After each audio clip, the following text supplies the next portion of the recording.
Hello, everybody. Welcome once again to another episode of the Tigers Baseball Podcast. I'm your host, Chris Schulte, and it's Monday, May 13th. Happy Mother's Day to all who have wives, mothers, daughters who are mothers, all the things. Or if you are a mother and you tune into this podcast, I'd be very surprised. But you know what? Stranger things have happened. Let's get a quick look at what's going on the injury report. Kenta Maeda went down last week with an illness. It just says that he's on the injured report for a viral illness. Akil Baddoo called up to take his spot on the roster. I don't know how much longer he's going to be there for, however, because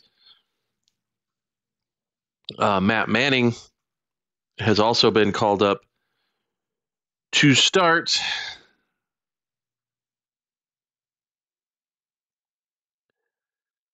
It's either today or tomorrow. Manning, Olsen, and Mize are the three scheduled starters for the Tigers against the Marlins this week. And then, of course, Detroit goes on the road later this week. Tough week for the Tigers. They went 2-4 this week, winning once in Cleveland and once at home against the Astros. Look, let's face it. Those are two very good teams. Even though Houston is going through it right now, Houston at 15-25 after their series win against the Tigers. It's every team goes through this. Every team goes through this. It's like, oh well, they've lost 7 of their last 9. Well, yeah, they've lost 7 of their last 9, but you know, Cleveland lost 3 in a row, and not only did they lose 3 in a row, they lost 3 in a row to the White Sox before beating them yesterday.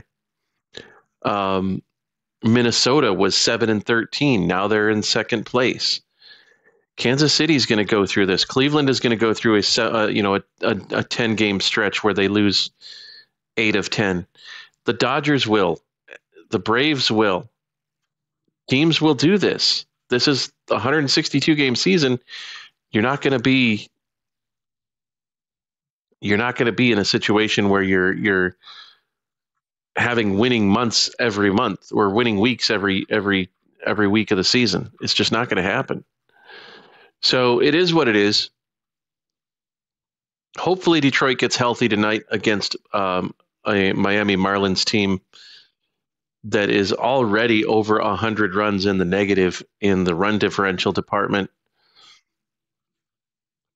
Although they did win yesterday 7-6. But they are just not doing well down there in Miami.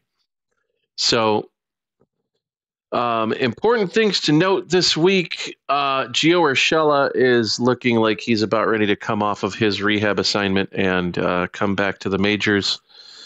You will probably see Ryan Vilade get sent back down. Vilade, of course, came up to replace Parker Meadows, who got sent down last week.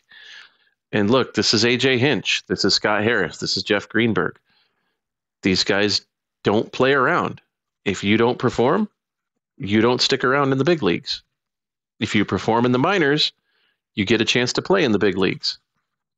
If all you are is a minor league performer, then you'll find yourself on your way out the door. Because Detroit needs those depth pieces in the minor leagues. They don't need players who are going to just sit there and produce in the minors and then come up in the majors and bomb out. They need players who are going to produce in the minors, and when they're called on to come up to the majors to spell a guy,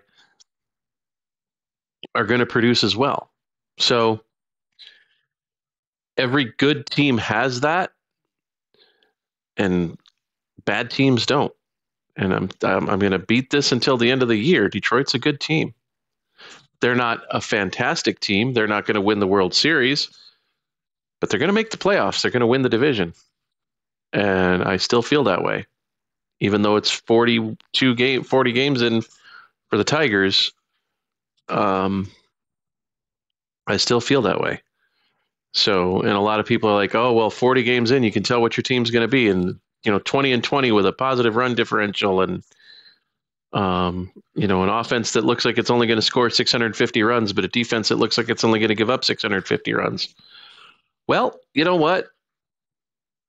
That may be, but I still feel that this team has a lot left that it hasn't done yet. We haven't seen the best of Kerry Carpenter. We haven't seen the best of Jake Rogers. We haven't seen the best of Spencer Torkelson. Carson Kelly's going to do better. Gio Urshela is going to come back and play well. We haven't seen Colt Keith do what Colt Keith can do. I believe that Parker Meadows will come back eventually and be good. So at the end of the day, I think this team has more in it. And once they tap into that, they're going to go on a roll, and we'll see where things land. But I still feel like this team is going to win the division. I still feel like this team is going to have a winning record against everybody in the division like they did last year. Now, Cleveland might finish second or third, but I don't see Kansas City maintaining the success that they've had. Minnesota is going to be good, of course, because they always are. But I don't see either Cleveland or Kansas City being at the top of the division. It's going to be Detroit and Minnesota at the end of the day, and that's just where it's going to be. On the Spencer Torkelson front, he finally hit his first home run of the year yesterday. It was in a 9-3 loss at the hands of the Houston Astros, and I'm sure it felt quite good for him to get that out of the way. It was a 2-run shot, and it was a slider that was hanging over the middle of the plate, and he absolutely punished it, which was good for him because he's been having issues with his timing, and so it's been a difficult row to hoe for the entire season.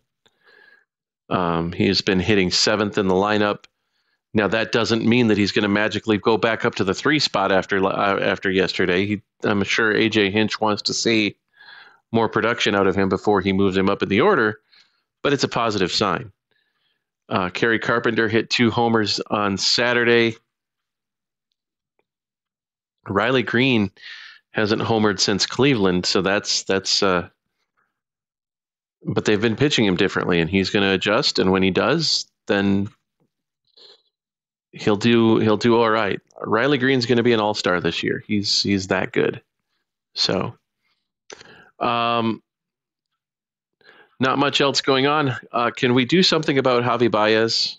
Like, can we start letting pitchers hit instead of Javi Baez? It's gotten to that point where he's just that bad of an offensive performer. I don't know why he's not hitting 9th in the lineup. Why is he hitting 8th? Why Jake Rogers and Carson Kelly aren't hitting above him in the lineup? But really, there's got to be a point at which AJ Hinch has to sit him down and just not play him as much. There has to be. I get that he loses some lineup flexibility. I get that he loses some bench flexibility later on in games. But really, you got to do something about Javi Baez. And I also understand that he's got 3 more years left on his deal after this year. You can't buy him out of it.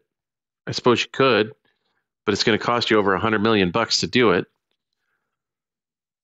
But I guess at that point, when you're Scott Harris and Jeff Greenberg, you got to sit there and go, well, which is better for us to spend $100 million on a player who plays really good defense, but is very, very, very erratic offensively, or spend the $100 million to part ways with him and go out and find somebody who's going to at least give you some sort of offensive punch as well. So anyway, those are my thoughts this week. And it's a short pod, but the short ones are always the most fun. With that, I'm going to go ahead and sign off here, end things, and wish everybody a good week. Detroit has the Marlins for 3, and then they go on the road. We'll come back next week and analyze all of that and talk about all of that and get into some other things as well. So hope everybody has a good week. Thanks for listening. I want to thank Spotify, Anchor, Spotify, whatever they want to call themselves now, for distributing the podcast. Check us out on YouTube, youtube.com/@TB Podcast. We're available on Mastodon @TB Podcast, @tweezcake.social. That's at TWEESE cake.social. And we're on Twitter @Podcast Tigers. You can email the show, tigersbaseballpodcast@gmail.com. It's the world's longest email address. I'm proud of that. Have a good week, everybody. Thanks for listening, and go Tigers.